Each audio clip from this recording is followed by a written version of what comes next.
The sun had barely crested the horizon, but already the summer heat pressed down on the wide-open fields. Golden stalks of grass shimmered in the breeze, dry and brittle under the soles of worn boots. A lone cowboy knelt on the edge of his property, hammering nails into a weathered fence post.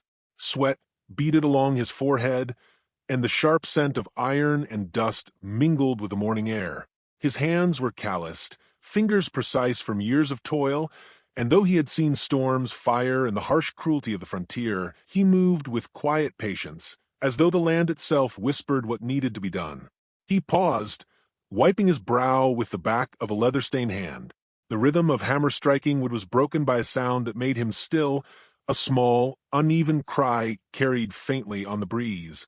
Not an animal, not the wind through the tall grass, a human cry, a child's cry. He set the hammer down and squinted across the fence line, scanning the horizon. Beyond the edge of his homestead, near a cluster of cottonwoods that swayed lazily in the morning light, he saw them. A woman crouched on the ground, head bowed, shoulders shaking. Beside her, a little girl, no more than 9, clutched a bundle close to her chest. Dust clung to their clothes, hair tangled and streaked with sweat. The child's small face, pale from long travel in the sun's early glare, turned toward him, wide-eyed and wary. The cowboy stood slowly, brushing grit from his knees. He didn't speak right away. He never rushed these moments. The mother lifted a hand weakly, as if to ward him off. The girl stepped instinctively in front of her, protective, though her legs shook from exhaustion. Their silence said more than words ever could. The cowboy approached carefully, boots crunching dry grass. He carried no rifle, no show of force, only the weight of experience and the quiet authority of a man who had long since learned to let others reveal themselves. When he reached the cottonwoods, he stopped several paces away, lowering his voice gentle. "Morning," he said, simple, unassuming. The girl blinked, her hands tightening around her bundle. The mother lifted her head, eyes red but proud, and whispered, We didn't mean to trouble anyone." "You're not troubling me," he replied. His voice was calm, unyielding. "Sit in the shade. Sun's too hot for a child." The girl hesitated, glancing at her mother, then sank to the ground, bundle in lap. The mother remained standing, leaning on the twisted branch of a cottonwood for support. The cowboy produced a water canteen from his side, unscrewing the cap and letting the girl take the first sip. She drank greedily, careful not to spill a drop, eyes fixed on him. Where are you going?" he asked finally, not out of curiosity, but because words were needed to fill the weight of silence. The mother's voice was low, firm, and hollowed by long days of travel. "Nowhere. We had somewhere," but she trailed off, shoulders sagging. The little girl's eyes flicked down to her dusty hands. The cowboy nodded slowly, understanding without needing every detail. People came and went in the frontier, often carrying more pain than hope. But these two, they were different. They were alone, and sometimes alone meant everything had already been taken from you. He leaned against the fence post he had been repairing, arms crossed, studying them. The girl's eyes, wide and untrusting, traced the lines of his face. The mother's gaze, proud yet weary, measured him, judging whether he would leave them to the mercy of the land or extend a hand. "Name?" he asked quietly, a small attempt at normalcy. The girl's lips parted, then pressed together. She didn't answer. The mother finally spoke, voice steady but soft. "Does it matter? We won't be here long." He shrugged, as if it mattered very little. "I've got shade, water, and a place to sit. You take it or don't." The girl looked at the cabin in the distance, a modest structure with weathered boards and a sagging roof. It was the only sign of life in miles, and yet the thought of leaving it unspoken pulled at her. She watched him, trying to read the honesty in his calm stance. Finally, she accepted the water, the gesture bridging a silent understanding. The mother lowered herself beside her child, letting out a soft, shuddering sigh. They were both exhausted, worn to the bone, and yet something in the cowboy's measured presence offered a small, fragile hope. For a moment, the heat, the dust, and the unforgiving land felt less oppressive. The cowboy reached into his pocket and brought out a piece of hard bread, tossing it toward the girl. She caught it with a tentative smile, eyes brightening for a fleeting second. "You've walked far," he said, more to himself than to them. "Best rest before the sun climbs." The little girl's grip on her bundle loosened slightly. She looked at the woman beside her, and together they began to uncoil the invisible tension that had wrapped them through long nights of travel. The cowboy, silent once more, began to walk toward his tools, glancing back occasionally, making sure they were safe under the shade of the cottonwood trees. That morning, the fence was half repaired, the air thick with summer heat, and yet 3 lives, broken, weary, and wandering, had quietly converged. He had come to fix a fence, to tend the boundary of his own solitude. But for the first time in many years, the land around him held something else, something fragile yet unmistakably real. The weight of lives seeking refuge, and the unspoken promise that perhaps, just perhaps, they might find it here. The cabin was modest, small enough to feel the sway of the summer heat through its cracks, yet sturdy in the way that only frontier labor could make a home. Its boards were sun-bleached and rough, but the roof offered shade, and the hearth promised warmth when the cold nights returned. The cowboy led the mother and her daughter inside, taking care to keep the girl close to the doorway, letting her explore the space slowly, her eyes wide with a mix of caution and curiosity. The mother's steps were hesitant, her shoulders sagged under the weight of weeks on the road. She carried herself with quiet dignity, refusing the limp that begged attention, and she whispered her thanks, the words soft but firm. The girl, clutching her bundle, scanned the cabin like a scout. Every chair, every shelf, every edge of the table was an assessment. Would it be safe? Would it collapse? Would they be forced to flee once again? The cowboy set down the tools he had brought, resting his hands on the handle of the hammer. "You can sit. Water's there," he said, nodding toward a basin and pitcher near the hearth. He didn't hover. He didn't force conversation. He simply let the space breathe. On the frontier, he knew that time often revealed more than questions ever could. The girl lowered herself to the floor, still clutching her bundle, and her eyes never left him. The mother eased onto the rough wooden chair, glancing at the simple furnishings, then at her daughter, then back at the man who had stopped to listen to their cries and offer nothing more than quiet sanctuary. The silence between them was heavy, yet comfortable in a way that only solitude could understand. After a moment, the mother spoke, careful not to rush, careful to hold pride in her voice. "We've been traveling for days, weeks," she said. "We were heading for town, hoping someone might take us in." But her words trailed off. She didn't need to finish the sentence. The cowboy understood. They had nowhere else to go. The girl finally unwrapped her bundle, revealing the small remnants of their journey. A ragged blanket, a worn doll with one missing eye, a tin cup, and a loaf of hard bread. She arranged them meticulously, as if organizing the world might give her control over it. The cowboy watched quietly, noting how careful, how precise she was, a child forced to grow up too soon. That evening, the mother insisted on doing what little she could to repay the kindness shown to them. She gathered what scraps of food they had managed to carry and cooked over the small iron stove. The smell of cornbread and stewed beans filled the cabin, blending with the earthy scent of summer air that drifted in through the open windows. The girl helped when she could, carrying water and stacking plates, her small hands trembling with fatigue, yet resolute in their duty. The cowboy observed them from across the room, his eyes softening with each small gesture. He had lived alone for years, and though he never admitted it to anyone, least of all himself, the emptiness of his cabin had been a heavy burden. Watching the mother and child move about the space, even quietly, gave it life. He left a few simple offerings on the table, a small carved wooden horse for the girl, a piece of sugar candy tucked in the mother's pocket, ribbons he had found in a chest he rarely opened. He didn't hand them over directly. He simply left them, allowing the small surprises to build trust in silent ways. Gradually, stories emerged between chores and quiet meals. Not in long speeches, not in detailed confessions, but in fragments and moments. The father had died in a mining accident years ago. The family's land had been taken by distant relatives who refused to help. They had been wandering, seeking work, safety, a place where they could breathe without fear of being cast aside. The girl spoke little, never whining, never crying, only observing and asking the occasional pointed question about the cowboy's routines, as though measuring whether he might one day leave them as well. Evenings were the hardest. Heat hung in the cabin, the cicadas singing their relentless song outside. The girl often fell asleep at the table, head on folded arms, her small body racked with exhaustion. The mother would smooth her hair and apologize quietly, murmuring, "I'm sorry, we won't be a burden long." The cowboy would simply glance at the fading light spilling through the cracks, then back at the pair of them, and say nothing.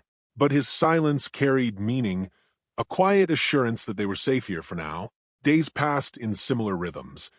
The mother cooking, the girl helping, the cowboy repairing fences, mending tools, and leaving small reminders of his presence and care. Slowly, the cabin transformed from a simple shelter into a home. Curtains hung, washed and dried in the hot sun. The hearth was always warm. The table bore signs of meals shared, not just survival. The girl began to relax, letting curiosity replace caution, laughing quietly when the wind rattled a board or a chicken clucked too close to her feet. The mother, once weary and tight with pride, began to smile more often, sometimes catching the cowboy's eye with a small nod of thanks. She noticed the subtle ways he cared. A fence post straightened, a water barrel cleaned, a small patch of earth cleared for planting.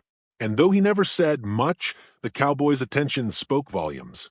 One evening, as the sun turned the sky, a molten gold, casting long shadows across the cabin floor, the mother whispered to him, almost as if afraid of breaking the fragile calm, "We won't stay long.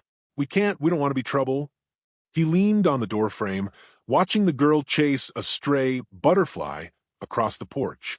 "Place has been empty a long time," he said quietly. "Seems like it was waiting for something or someone." In that simple moment, the mother understood. They were not just passing through. They were not a burden, nor a mistake. Here, on the edge of the vast summer prairie among the golden grass and swaying cottonwoods, they had found something the world had not offered them in weeks. A place where they were wanted, a place where the first seeds of trust could take root.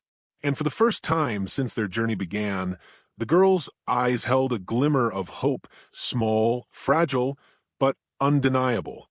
The cowboy watched them both hammer in hand once more, and realized that sometimes the work of fixing fences was nothing compared to the work of mending broken lives. The days had grown long and sticky with summer heat.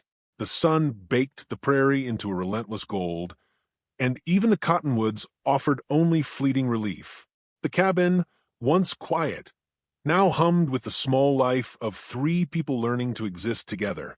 The girl's laughter, hesitant but bright, trailed across the porch as she chased a chicken too bold for its own good. The mother scrubbed vegetables in the iron basin, humming softly, the rhythm of her hands blending with the distant calls of cattle. The cowboy worked on the fence again, hammer striking post in steady, methodical time. It was a rhythm the land knew, a quiet harmony he had not felt in years. And then the trouble arrived. Dust clouds on the horizon marked the approach of horsemen, men from town whose intentions were as sharp as the spurs they wore. They rode, with purpose, boots swinging against stirrups, eyes scanning the land with suspicion. The cowboy noticed the shadows first, long and threatening in the midday sun, and straightened, setting his hammer down. He had expected heat and wind, wolves and rattlesnakes, but not men who came to question what was rightfully his. They rode up to the cabin, leather creaking, hats pulled low to shield sunburned eyes. One dismounted first, his boots kicking up dust, his coat worn but clean, his expression the careful balance of civility and menace. He introduced himself as a man from the town, a land buyer he claimed, but his eyes lingered on the mother and child, calculating, measuring the opportunity the frontier offered to those unprotected. "You've got company," the cowboy said simply, standing between the men and the cabin. There was no tremor in his voice, but the sharpness in his gaze made clear he had no intention of stepping aside. The men's questions were polite on the surface, probing and casual, but underneath lay threat. "You're harboring strangers, I hear," one said, glancing at the mother. "A woman and child. You aware of the risks?" The mother's hands tightened on the washcloth, the girl clinging to her skirts. The cowboy's hand rested lightly on the handle of his hammer. He did not speak at first, letting the tension grow thick as the summer air. Then, slowly, he said, "They're under my roof." "That's enough." The words, plain as the summer sky, carried weight the men hadn't expected.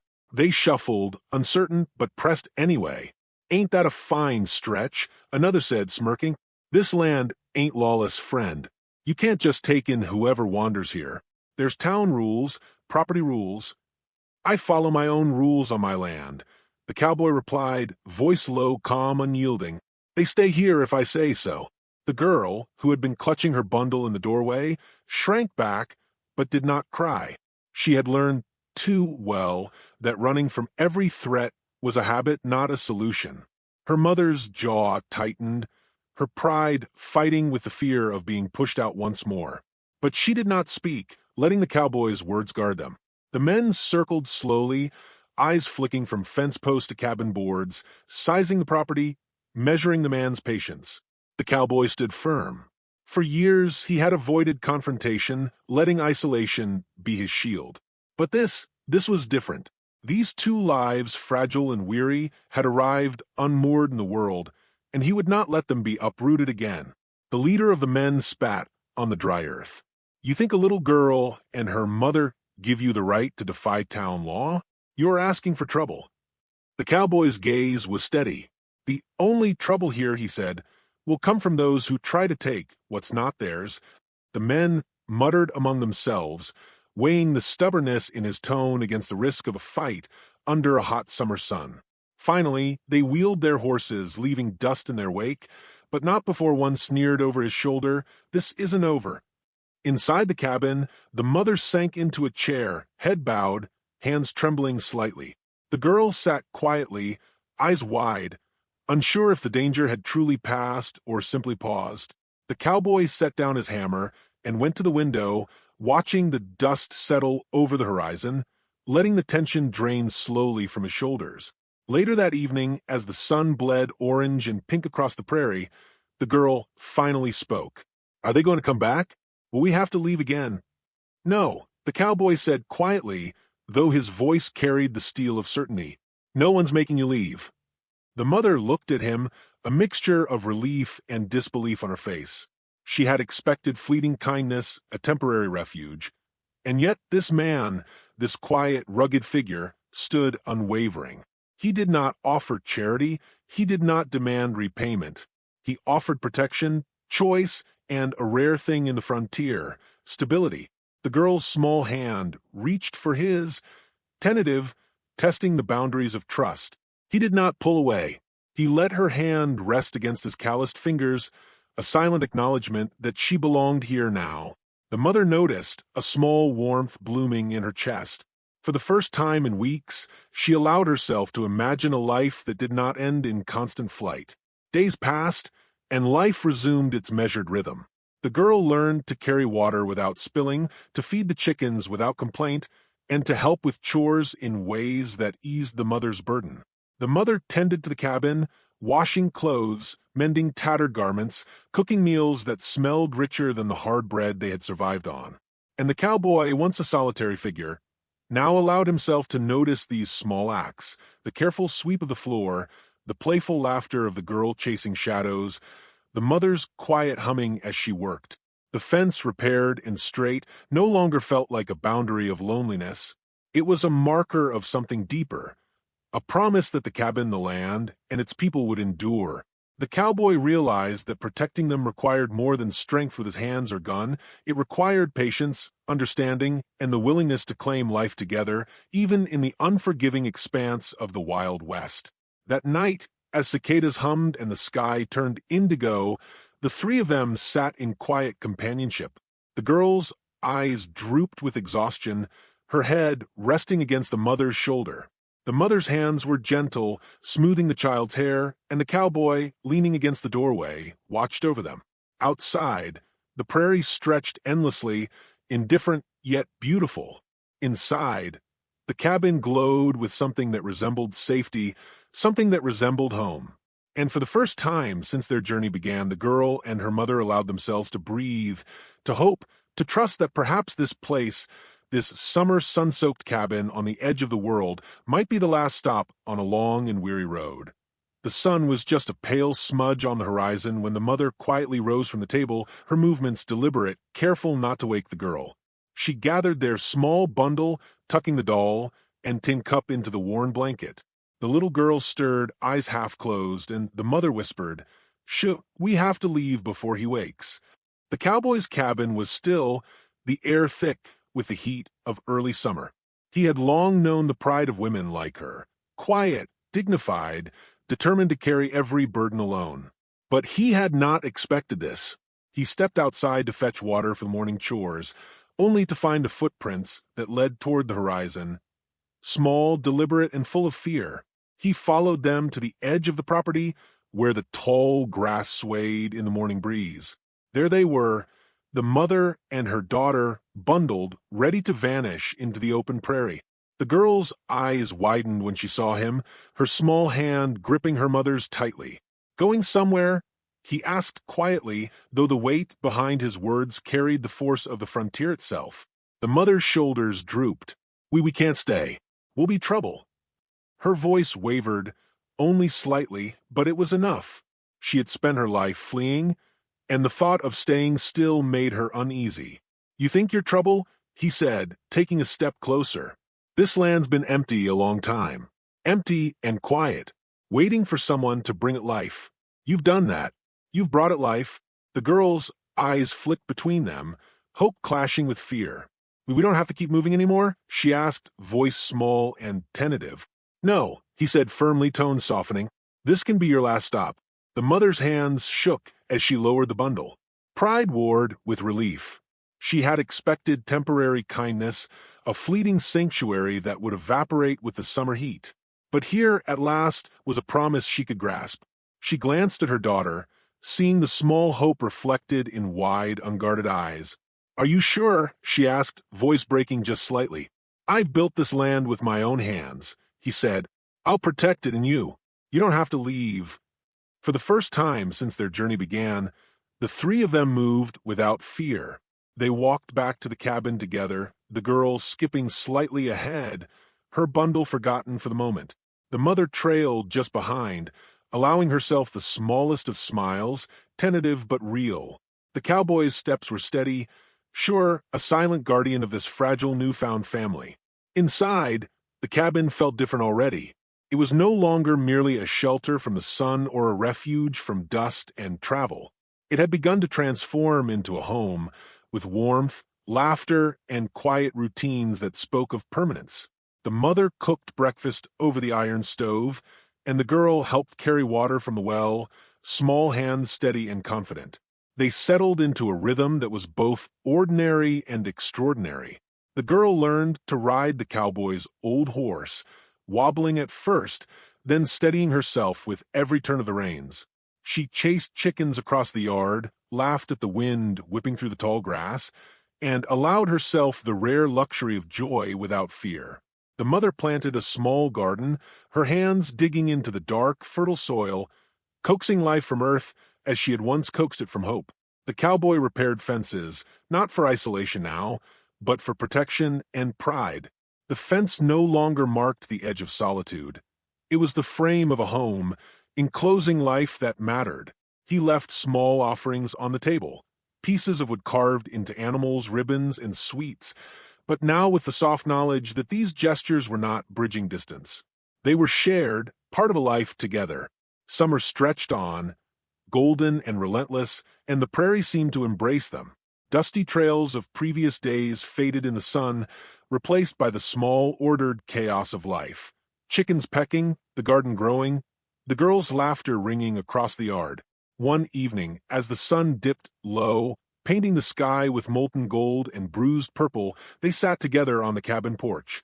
The girl leaned against her mother, who rested a hand on the cowboy's shoulder, tentative, seeking acknowledgement of a bond that had grown quietly but firmly over weeks. The cowboy sat back, eyes tracing the horizon, content in the knowledge that this land, this life, and these two lives interwoven with his own were not temporary. The mother broke the silence softly. I didn't think we'd ever have a place like this. You've always had it, he said, voice low. You just didn't know it could exist without moving every few miles. This land, this home, you've claimed it by being here. The girl's eyes shone with trust, the first trust of a long journey. So, we stay, she asked, a whisper of hope threaded through the question. Yes, he said simply. You stay, and I'll be here too. The mother and daughter exchanged a look, silent and full of meaning. The fear of being uprooted, of being cast aside, once again, dissolved into the heat of the summer night. They were here. They were safe. They were home. In the days and weeks that followed, life settled into a gentle pattern. The garden flourished, the chickens multiplied, and the little girl's laughter became a constant melody in the air. The mother's hands, once stiff from exhaustion and worry, moved with grace and confidence, tending the cabin and tending life itself. The cowboy, once solitary and stoic, allowed himself moments of quiet connection. A small smile when the girl rode past, a nod of pride when she mastered a new skill, a rare touch on the mother's hand when she caught his eye. By the time the first hints of harvest gold dusted the prairie, the three of them were no longer three strangers under one roof. They were a family, bound not by blood but by shared trials, trust, and the unwavering choice to protect one another. The fence, repaired and straight, framed not just the land, but the life they had built together, strong, enduring, and alive. The final sunset came, blazing across the prairie in a riot of gold and crimson. On the cabin porch, the cowboy, the mother, and the girl sat together, shadows stretching long behind them. The wind carried the scent of dust, earth, and wildflowers, mingling with the quiet satisfaction of having found a place to belong. He had come that morning to fix a fence. He had not expected to find a little girl's wide, wary eyes, a mother's quiet pride, or the slow unfolding of a life restored. And yet, as the sun dipped below the horizon and painted their faces in its final golden light, he realized that he had fixed more than wood and wire that summer. He had fixed 3 broken lives, including his own. And the prairie, once empty and endless, now held laughter, hope, and the quiet permanence of belonging.